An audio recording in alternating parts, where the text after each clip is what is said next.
الحمد لله كفى وسلام على عباده الذين اصطفى أما بعد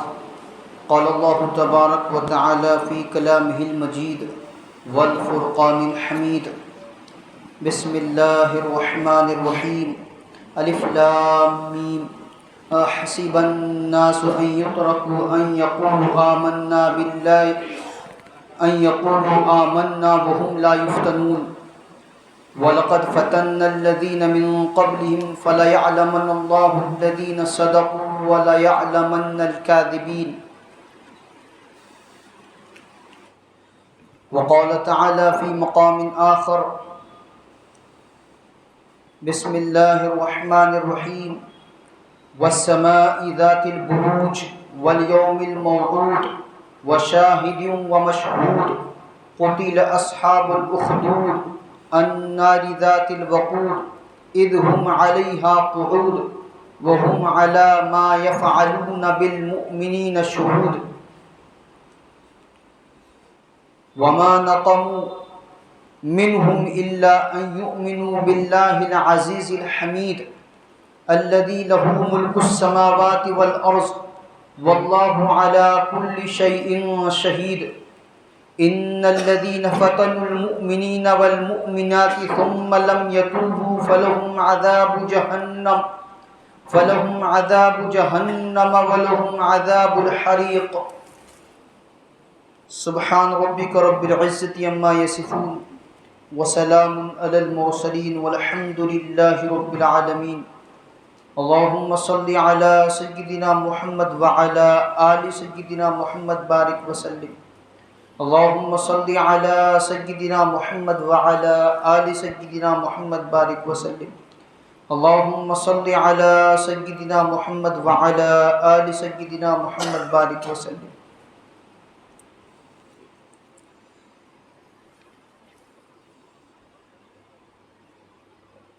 یہ شہادت گہے الفت میں قدم رکھنا ہے، لوگ آسان سمجھتے ہیں مسلمان ہونا۔ معزز سامعین کرام، ملت اسلامیہ کے عزیز نوجوانوں، بزرگان ملت، اللہ تبارک و تعالیٰ پر ایمان لانے کے بعد، اللہ کے نبی صلی اللہ تعالیٰ علیہ وسلم کو اپنا رسول مان لینے کے بعد، اس ایمان کی، اسلام کی پرکھ ہوتی ہے، جانچ ہوتی ہے۔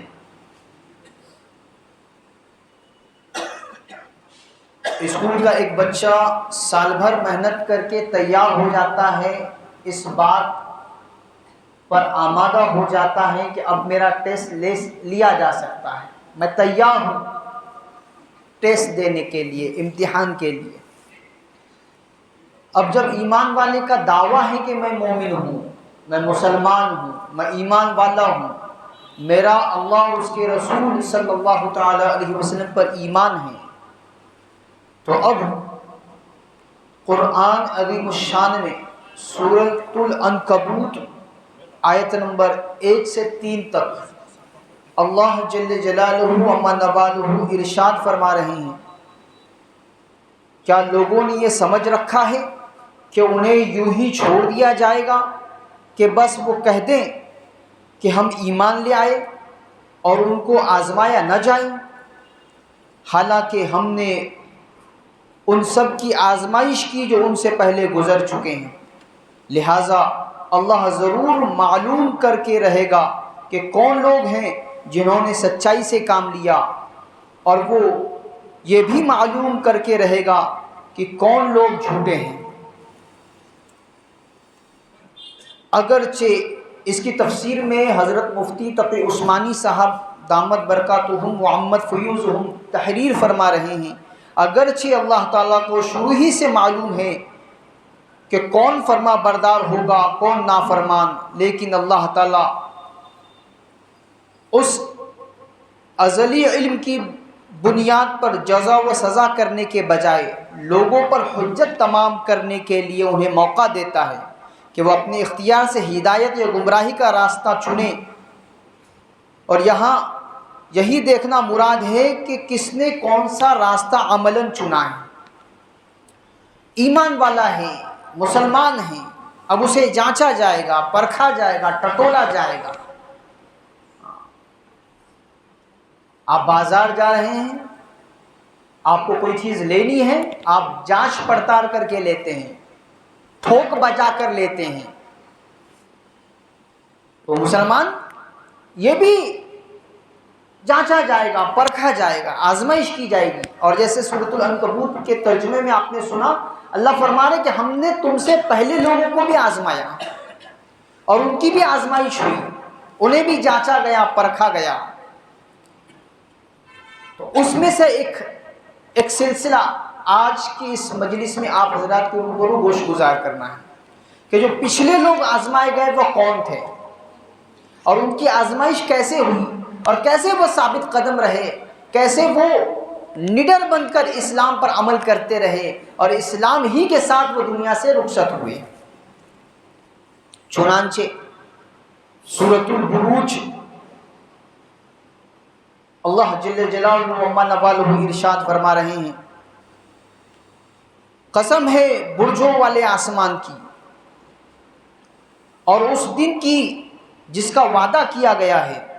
اور حاضر ہونے والے کی اور اس کی جس کے پاس لوگ حاضر ہوں، کہ خدا کی مار ہے ان خندق کھودنے والوں پر، اس آگ والوں پر جو ایندھن سے بھری ہوئی تھی، جب وہ اس کے پاس بیٹھے تھے اور وہ ایمان والوں کے ساتھ جو کچھ کر رہے تھے اس کا نظارہ کرتے جاتے تھے۔ وہ ایمان والوں کو کسی اور بات کی نہیں،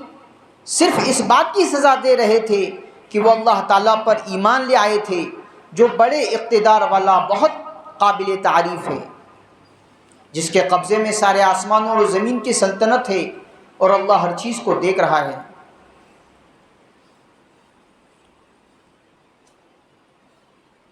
یہ جو اصحاب الاخدود ہیں جن کا تذکرہ سورۃ البروج میں اللہ تبارک و تعالیٰ نے ابتدائی آیتوں کی قسمیہ جملے کے ساتھ جن کا تذکرہ کیا ہے، شاہد اور مشہود کی دو تفسیر۔ شاہد سے مراد جمعہ کا دن جو آ جاتا ہے، ہر 7ویں دن موجود ہو جاتا ہے، اور مشہود سے مراد عرفہ کا دن کہ جس کے پاس آدمی جا کر پہنچتا ہے۔ دوسری تفسیر کہ اس سے مراد قیامت کا دن ہے۔ یہ جو قسمیہ جملہ اللہ تبارک و تعالیٰ نے کھایا ہے، اس کے بعد جو اصحاب الاخدود کا تذکرہ ہوا، خندق والے لوگ، یہ کون ہیں؟ اس کی تفسیر میں حضرت مفتی شفیع صاحب نور اللہ مرقدہ معارف القرآن جلد نمبر 8 میں مفصلاً تحریر فرماتے ہیں کہ صحیح مسلم میں اس واقعے کا تذکرہ ہے، اصحاب الاخدود کے واقعے کا تذکرہ صحیح مسلم شریف میں ہے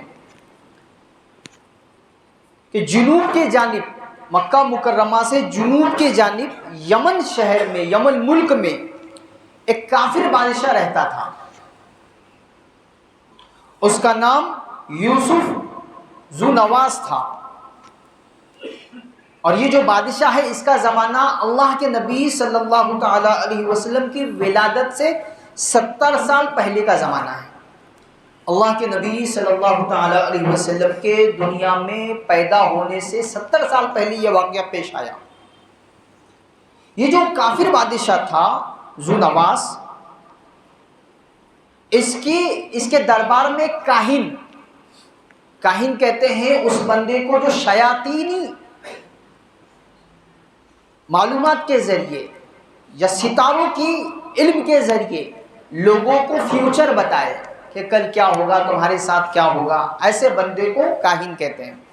تو ایک روایت میں ہے کہ کاہن، اور ایک روایت میں ہے ساحر، جادوگر۔ اس کے دربار میں ایک ایسا بندہ تھا جو کاہن یا جادوگر تھا، وہ اپنے عمر کے ایک پڑاؤ کو پار کر چکا ہے۔ اس نے آرزو ظاہر کی، تمنا ظاہر کی بادشاہ کے سامنے کہ ایک ایسا بچہ جو ہوشیار ہو، چالاک ہو، عقل مند ہو، میرے پاس بھیجیے تاکہ میں اسے، میرے پاس جو علم ہے کہانت کا یا سحر کا، وہ میں اسے سکھا سکوں۔ چنانچہ ملک یمن میں تلاش کیا گیا، ایک بچہ چنا گیا کہ وہ بچہ روزانہ اس کاہن کے پاس، اس ساحر کے پاس، اس جادوگر کے پاس جایا کرے، اس سے وہ جو کچھ اس کے پاس ہے سیکھے، تاکہ آگے ملک میں اس کا اپیوگ کیا جا سکے، استعمال کیا جا سکے۔ اس بچے کا نام عبداللہ بن تامر ہے، یہ طے کیا گیا۔ اب یہ بچہ روزانہ جا رہا ہے اپنے گھر سے اس کاہن کے پاس۔ راستے میں ایک راہب، اللہ کے نبی صلی اللہ تعالی علیہ وسلم کی ولادت سے 70 سال پہلے کا واقعہ، مطلب زمانہ کس کا ہے؟ حضرت عیسیٰ علیہ السلام کی رسالت کا زمانہ ہے۔ آپ رسول ہیں اور اس وقت موجود لوگوں کو آپ کو رسول ماننا ضروری ہے، اور اس وقت دین حق حضرت عیسیٰ علیہ السلام کا دین ہے۔ ان کی کتاب انجیل اس وقت کی ایسی کتاب ہے جو قابل عمل ہے۔ تو یہ جو بچہ ہے اپنے گھر سے چل رہا ہے، راستے میں ایک راہب، ایک عیسائی پادری جو اپنی عیسائی طریقے کی عبادتوں میں مشغول ہے، اس کے پاس سے گزر ہو رہا ہے، اس کا دل اس کی طرف لپک رہا ہے۔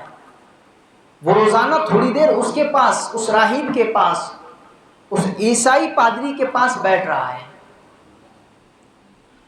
جس کی وجہ سے اس کاہن کے پاس، اس جادوگر کے پاس پہنچنے میں اس کو دیر ہو رہی ہے،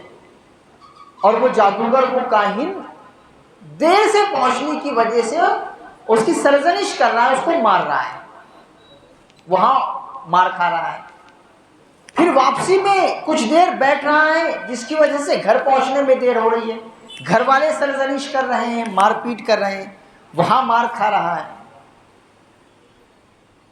ایک مرتبہ حسب معمول اپنے گھر سے راہب کے پاس ہوتے ہوئے جادوگر کے پاس پہنچنے کے قریب پہنچا تو دیکھا کہ ایک شیر کھڑا ہے جو لوگوں پر حملہ آور ہوا چاہتا ہے، قریب ہے کہ وہ لوگوں کو خون سے لت پت کر دے، بہت سارے لوگ ہلاک ہو جائیں۔ ایک پتھر اس نے اٹھایا اور اس نے کہا، چونکہ یہ جایا آیا کر رہا ہے راہب کے پاس، کہ اللہ اگر راہب صحیح ہے، حق پر ہے، اس کی بتائی ہوئی باتیں برحق ہیں، تو اس پتھر کی مار سے اس شیر کو آپ ہلاک کر دیجیے، اور اگر راہب غلط ہے، وہ کاہن صحیح ہے، وہ جادوگر صحیح ہے، تو اس پتھر کی مار سے اس شیر کو آپ مت ماریے، یہ زندہ رہ جائے۔ جیسے اس نے پتھر پھینکا، وہ پتھر اس شیر کو جا کر لگا اور وہ وہیں ہلاک ہو گیا، جس سے یہ بات اس کے دل میں بیٹھ گئی کہ وہ راہب، وہ پادری برحق ہے، اس کا جو مذہب ہے وہ حق ہے۔ ایمان اس کے دل میں جگا کر گیا۔ اب لوگوں میں مشہور ہو گیا کہ یہ بچہ جس کے پاس کچھ ایسے منتر ہیں، کچھ ایسی چیزیں ہیں کہ جن کو یہ استعمال کرے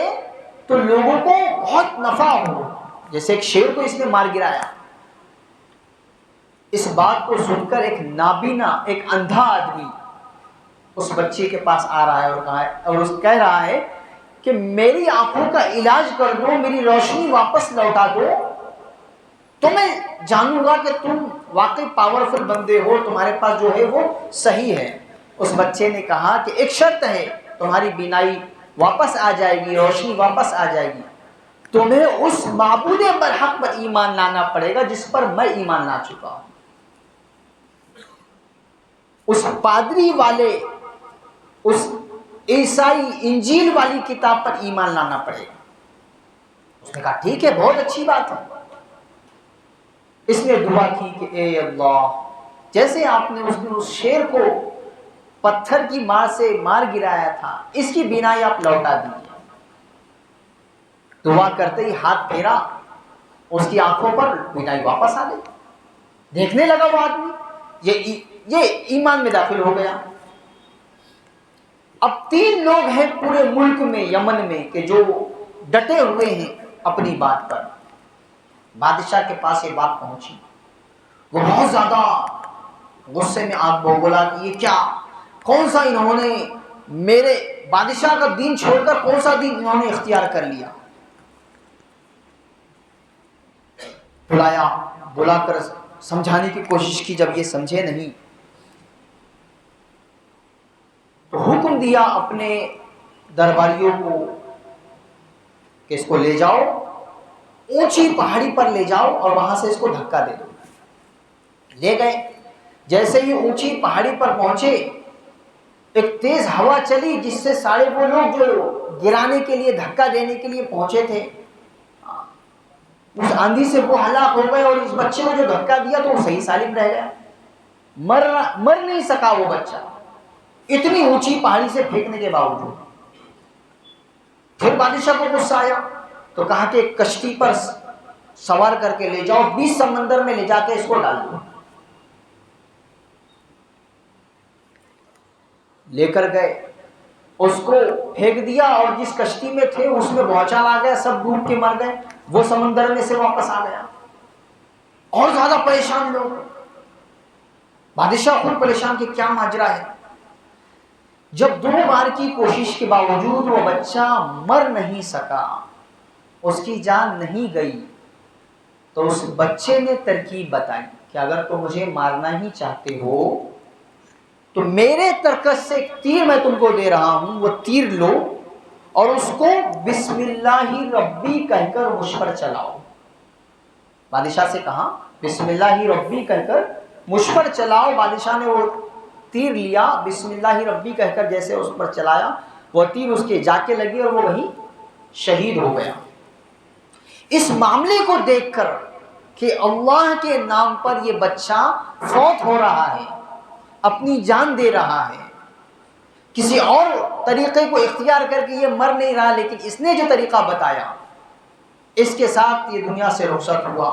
بہت سارے لوگوں نے وہی کلمہ پڑھا، ایمان قبول کیا۔ بادشاہ کو لوگوں کے ایمان لانے پر بہت زیادہ غصہ آیا، اس نے خندق کھدوائی جس میں آگ جلوائی، ایندھن ڈالا، لکڑیاں ڈالی، آگ جلائی، اور اس آگ میں لوگوں کو ڈالتا جاتا تھا، کہتا تھا کہ اپنے دین سے پھر جاؤ ورنہ میں آگ میں ڈال دوں گا۔ بعض روایتوں میں آتا ہے 12,000 لوگوں کو، اور بعض روایتوں میں زیادہ منقول ہے لوگوں کو اس نے آگ کے حوالے کر دیا، جلا دیا۔ وہ سارے لوگ جل گئے لیکن اپنا ایمان انہوں نے نہیں چھوڑا۔ محمد بن اسحاق کی روایت میں کہ حضرت فاروق اعظم رضی اللہ تعالیٰ عنہ، حضرت عمر بن خطاب رضی اللہ تعالیٰ عنہ کے زمانے میں یمن جب فتح ہوا تو کسی وجہ سے کھدائی ہوئی، جس جگہ پر یہ بچہ مدفون تھا اس جگہ کو کھودا گیا تو وہ صحیح سالم نکل آیا حضرت عمر رضی اللہ تعالیٰ عنہ کے دور خلافت میں، اور ایسا ہی لگ رہا تھا کہ جیسے ابھی تیر مار کر اس کو ہلاک کیا گیا ہے، اس کو قتل کیا گیا، اور اس کی گدھی پر اس کا ہاتھ تھا اور اس کو لٹایا ہوا تھا، جیسے وہ ہاتھ ہٹایا گیا خون رسنے لگا، بہنے لگا۔ اس کے ہاتھ میں ایک انگوٹھی تھی جس میں اللہ تبارک و تعالیٰ کا نام لکھا تھا، اللہ ربی لکھا ہوا تھا کہ اللہ میرا پروردگار ہے، میرا معبود برحق ہے۔ ابن کثیر میں یہ بات لکھی ہوئی ہے، تفسیر ابن کثیر میں۔ حضرت عمر بن خطاب رضی اللہ عنہ کو اس کی خبر پہنچائی گئی، آپ نے فرمایا کہ جس حال میں نکالا گیا ہے اسی حال میں اس کو دفنایا جائے، اسی انگوٹھی کے ساتھ، اسی کپڑے کے ساتھ، اسی حیت کے ساتھ اس کو دفنا دیا جائے۔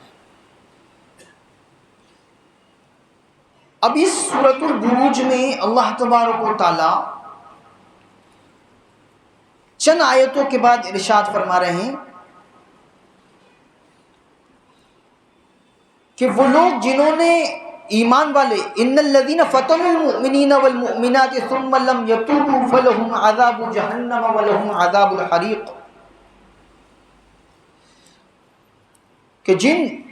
لوگوں نے مومن مردوں اور مومن عورتوں کو ظلم کا نشانہ بنایا ہے پھر توبہ نہیں کی ہے، ان کے لیے جہنم کا عذاب ہے اور ان کو آگ میں جلنے کی سزا دی جائے گی۔ اس آیت کی تفسیر میں حضرت حسن بصری رضی اللہ تعالیٰ عنہ رحمۃ اللہ علیہ تفسیر ابن کثیر میں یہ بات لکھی ہوئی فرماتے ہیں کہ اللہ تبارک و تعالیٰ کی شان کریمی دیکھیے کہ جن لوگوں نے یہ پورا منظر ہوتا دیکھا، ظلم کیا ایمان والے مرد و عورت پر، انہیں آگ کے حوالے کر دیا، اور قیامت تک کے آنے والی انسانیت کے لیے میسج ہے کہ جو بھی ظالم ایمان والے مرد اور عورت پر ظلم کرے گا، قید لگائی گئی ہے ثم لم یتوبوا، وہ توبہ نہ کرے، اپنی اس بات پر نادم ہو کر اللہ کے سامنے گڑ گڑا ہے کہ مجھ سے یہ غلطی ہو گئی، اگر وہ یہ نہ کریں تو اللہ فرما رہے کہ ان کے لیے جہنم کی سزا ہے اور ان کو جلا دیا جائے گا، پہلے تو جہنم اور پھر جلا دینے والا عذاب۔ ایک تفسیر یہ بتائی گئی اس کی کہ قیامت کے دن جب یہ جہنم رسید کیے جائیں گے تو ان کو لگاتار جلایا جائے گا، یہ عذاب ان کو دیا جائے گا۔ ایک اور تفسیر بتائی گئی کہ یہ جو ایمان والے مرد و عورت تھے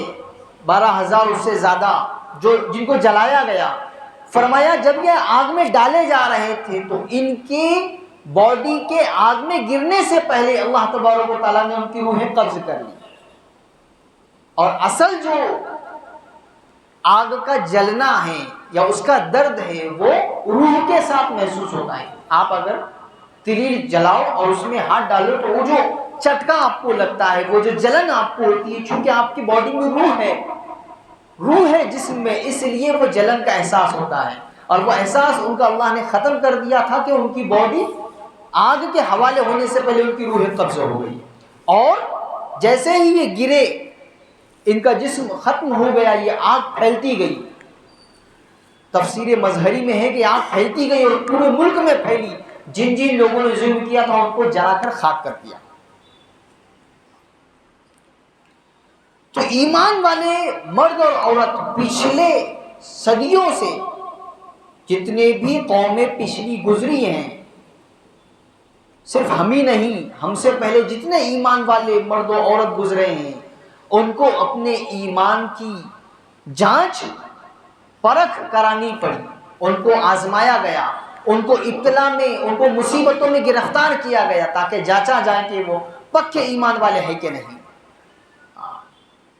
ہوائے تند و تیز سے نہ گھبرا اے عقاب، یہ تو چلتی ہے تجھے اونچا اڑانے کے لیے، اللہ نکھارنے کے لیے آزمائشیں ڈالتا ہے اور پرکھا جاتا ہے، آزمایا جاتا ہے۔ انشاءاللہ اسی سلسلے کی ایک اور کڑی آئندہ جمعہ گوشت گزار کرنے کی کوشش ہوگی۔ ہمیں چاہیے کہ ہم اپنے ایمان، اسلام اور تعلیمات اسلام کو مضبوطی سے تھامیں اور ہر آنے والی آزمائش کا صبر کے ساتھ مظاہرہ کریں، اور اللہ تبارک و تعالیٰ سے عافیت بھری زندگی کی دعا مانگتے رہیں۔ وآخر دعوانا الحمدللہ رب العالمین، والصلاة والسلام علی سید الانبیاء والمرسلین صلی اللہ تعالی علیہ وسلم۔